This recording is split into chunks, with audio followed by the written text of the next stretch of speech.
നമസ്കാരം. മലയാളി വാർത്തയിലേക്ക് സ്വാഗതം. 3 വയസ്സ് മാത്രമുള്ള ഒരു കുരുന്നിനെ മിഠായി കാട്ടി പ്രലോഭിപ്പിച്ച് പൊന്തക്കാട്ടിലേക്ക് കൊണ്ടുപോയി പീഡിപ്പിച്ചു കൊന്നു. ബീഹാർ സ്വദേശി പിടിയിൽ. വാർത്ത ഇങ്ങനെയാണ്. 3 വയസ്സുകാരി ലൈംഗിക അതിക്രമത്തിനിരയായി കൊല്ലപ്പെട്ടു. തിരുവള്ളൂർ ജില്ലയിലെ ഗിമ്മിഡിപൂണ്ടി സിപ്കോട്ട് വ്യാവസായിക മേഖലയിൽ നടന്ന സംഭവത്തിൽ 19കാരനായ ബീഹാർ സ്വദേശിയെ പോലീസ് അറസ്റ്റ് ചെയ്തു. ഇരയായ പെൺകുട്ടിയുടെ കുടുംബവും ബീഹാറിൽ നിന്നുള്ളവരും ഈ പ്രദേശത്ത് സ്ഥിരതാമസമാക്കിയവരാണ്.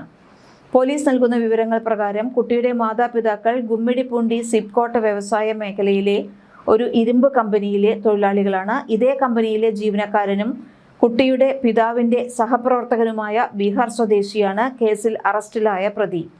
ഇയാൾ ഇവരുടെ അയൽപ്പക്കത്ത് തന്നെയാണ് താമസിച്ചിരുന്നത്. ഞായറാഴ്ച രാത്രി 8 മണിയോടെ ഗുമ്മിഡിപൂണ്ടിക്ക് സമീപമുള്ള പുതുപ്പേട്ടയിലെ തെരുവിൽ കുട്ടി മറ്റു കുട്ടികളോടൊപ്പം കളിച്ചുകൊണ്ടിരിക്കുകയായിരുന്നു. ഈ സമയം കുട്ടിയുടെ മാതാപിതാക്കൾ വീട്ടിലുണ്ടായിരുന്നു.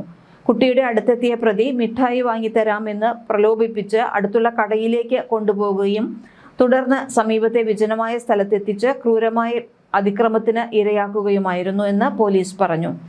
തിരച്ചിലിൽ വിജനമായ സ്ഥലത്ത് ഗുരുതരമായ പരിക്കുകളോടെ ചോരയൊലിപ്പിച്ചു കിടക്കുന്ന നിലയിലാണ് പെൺകുട്ടിയെ കണ്ടെത്തിയത്. ക്രൂരമായ പീഡനത്തെ തുടർന്ന് ഗുരുതരമായി പരിക്കേറ്റ കുട്ടിയെ ആദ്യം കോട്ടക്കരയിലെ സർക്കാർ ആശുപത്രിയിലും പിന്നീട് വിദഗ്ധ ചികിത്സയ്ക്കായി ചെന്നൈയിലെ സ്റ്റാൻലി സർക്കാർ ആശുപത്രിയിലേക്കും മാറ്റിയിരുന്നു.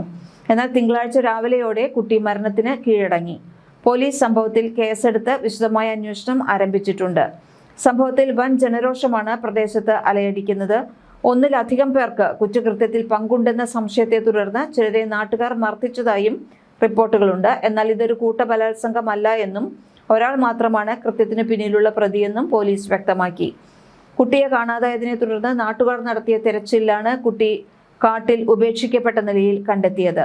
ആ വഴി വന്ന ഒരു സ്ത്രീയാണ് കുട്ടിയെ ആദ്യം കണ്ടത്. തുടർന്ന് കുട്ടിയെ വൃത്തിയാക്കിയപ്പോഴാണ് നില വളരെയധികം ഗുരുതരമാണെന്ന് തിരിച്ചറിഞ്ഞത്. നാട്ടുകാർ പിടികൂടിയ പ്രതിയെ പിന്നീട് പോലീസിന് കൈമാറി.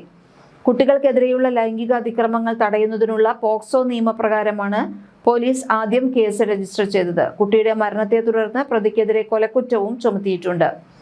തമിഴ്നാട്ടിൽ സ്ത്രീകൾക്കും കുട്ടികൾക്കും എതിരെയുള്ള അതിക്രമങ്ങൾ വർദ്ധിച്ചുവരുന്ന പശ്ചാത്തലത്തിൽ സംഭവം വലിയ രാഷ്ട്രീയ സാമൂഹിക ചർച്ചകൾക്ക് വഴിവെച്ചിരിക്കുകയാണ്. മുൻപ് നടന്ന നിയമസഭാ തെരഞ്ഞെടുപ്പിലും വിഷയം പ്രധാന ചർച്ചയായിരുന്നു. പ്രതികൾക്ക് കടുത്ത ശിക്ഷ ഉറപ്പാക്കണമെന്നും സർക്കാർ അടിയന്തരമായി ഇടപെടണമെന്നും DMK ആവശ്യപ്പെട്ടു.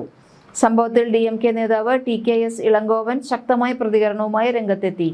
പ്രതികൾക്ക് കടുത്ത ശിക്ഷ ഉറപ്പാക്കണമെന്നും സർക്കാർ ഈ വിഷയത്തിൽ കർശനമായി ഇടപെടണമെന്നും അദ്ദേഹം ആവശ്യപ്പെട്ടു. കൂടാതെ ഈയിടെയുണ്ടായ സമാനമായ പല കേസുകളിലും ഭരണകക്ഷിയായ TVK പ്രവർത്തകർക്കോ ഭാരവാഹികൾക്കോ പങ്കുണ്ടെന്നും അദ്ദേഹം ആരോപിച്ചു. ഇതേസമയം മുഖ്യമന്ത്രി C. ജോസഫ് വിജയ് അധികാരമേറ്റയുടൻ സ്ത്രീകൾക്കും പെൺകുട്ടികൾക്കും സുരക്ഷയൊരുക്കുന്നതിനായി സിംഗപ്പെണ്ണ് എന്ന പേരിൽ ഒരു പ്രത്യേക വനിതാ സുരക്ഷാ സേന രൂപീകരിക്കുമെന്ന് പ്രഖ്യാപിക്കുകയും ഏതാനും ദിവസങ്ങൾക്ക് മുൻപ് ഇത് ഔദ്യോഗികമായി ഉദ്ഘാടനം ചെയ്യുകയും ചെയ്തിരുന്നു. ഈ സാഹചര്യത്തിലാണ് സംസ്ഥാനത്ത് വലിയ രാഷ്ട്രീയ തർക്കങ്ങൾക്കും ഭരണകൂടത്തിനെതിരെയുള്ള വിമർശനങ്ങൾക്കും ഈ ദാരുണമായ സംഭവം കാരണമായിരിക്കുന്നത്. ഔദ്യോഗിക കണക്കുകൾ പ്രകാരം 2023 മാത്രം രാജ്യത്തുടനീളം കുട്ടികൾക്കെതിരെയുള്ള 1.77 ലക്ഷത്തിലധികം കുറ്റകൃത്യങ്ങൾ റിപ്പോർട്ട് ചെയ്യപ്പെട്ടിരുന്നു. ഇതിൽ 38.2%, അതായത് ഏകദേശം 67,000-ലധികം കേസുകൾ പോക്സോ നിയമപ്രകാരം രജിസ്റ്റർ ചെയ്തവയാണ്. അടുത്തിടെ നടന്ന പല അതിക്രമങ്ങളിലും ഭരണകക്ഷിയായ തമിഴക വെട്രി കഴകത്തിന്റെ പ്രവർത്തകർക്കോ ഭാരവാഹികൾക്കോ പങ്കുണ്ടെന്നാണ് DMK ആരോപിക്കുന്നത്. ന്യൂസ് ഡെസ്ക് മലയാളി വാർത്ത.